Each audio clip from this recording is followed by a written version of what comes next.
We recently bought a 2006 Honda Ridgeline for our family car.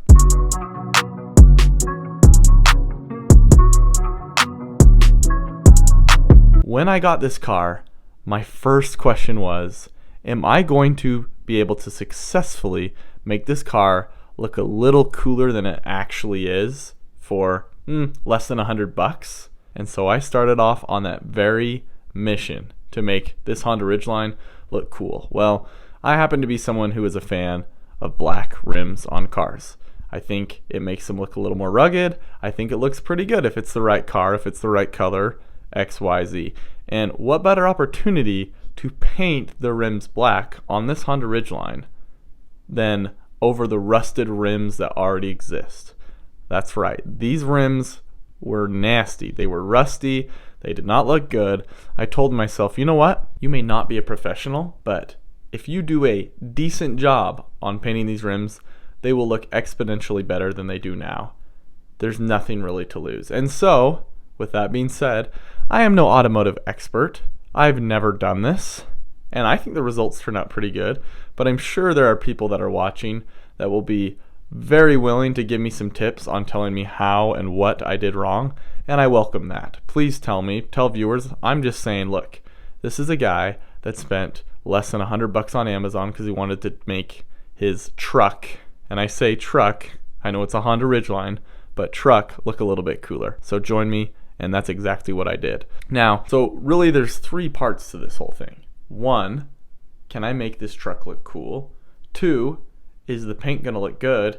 And then if so, three, how am I gonna do that? So I started my research, and I came to the conclusion, when you paint, step one, clean the surface. Step two, prime the area. And step three, paint. And so this process started with me pulling in the Honda Ridgeline, getting a warm towel, a towel with warm water, and wiping down the rims. That's right, I didn't use degrease, I didn't even sand them down, I just wiped these babies down with a towel. That's all I did.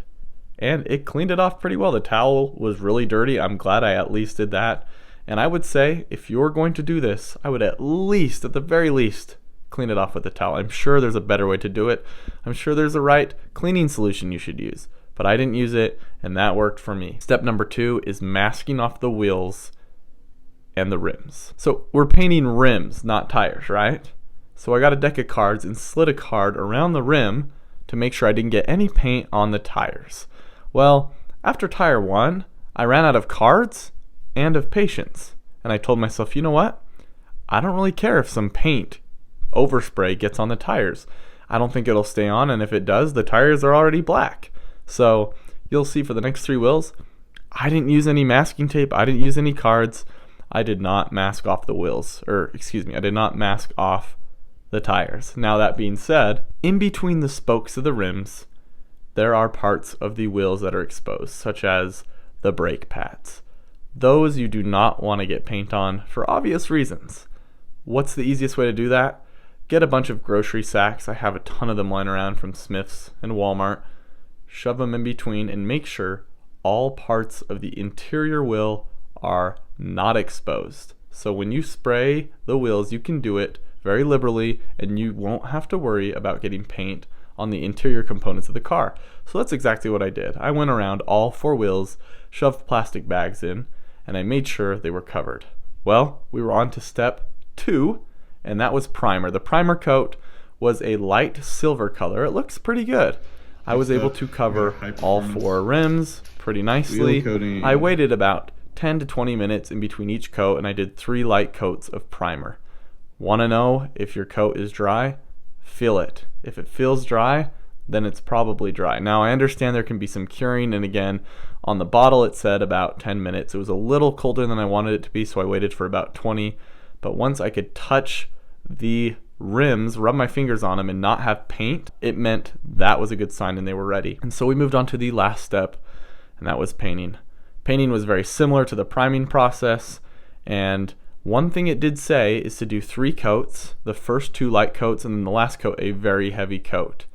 After the 3rd coat, you want to let that paint cure. And again, this is what I did. It's worked for me. Do this at your own risk.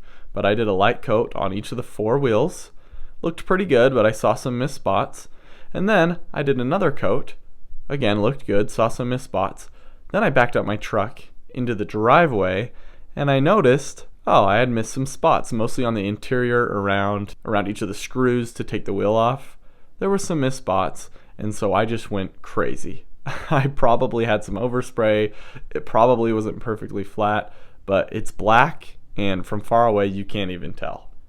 But that being said, I went crazy on the fourth coat because I was okay with having a little bit of uneven spray or having a drip here and there rather than missing a spot. And I just went to town on it. Well, when I was done, I noticed, hey, that exhaust pipe looks a little rusty. If I spray painted it and it peeled off, would that look worse than the rust? Not really. So I spray painted the trailer hitch as well as the exhaust pipe as well with the remaining paint that I had. And what you see is the finished product of my truck. So there you have it. That's what I did to make my Honda Ridgeline look a little bit cooler for really, really cheap. If you've tried this on your car, or if you're planning on trying this on your car, let me know how it goes. And again, I'm not saying this is the right way to do it. It's probably the wrong way, but so far so good. I'll have to update you in the future if you want on how this holds up, because so far it looks really stinking good for how little effort and little money it costed. Thanks for watching.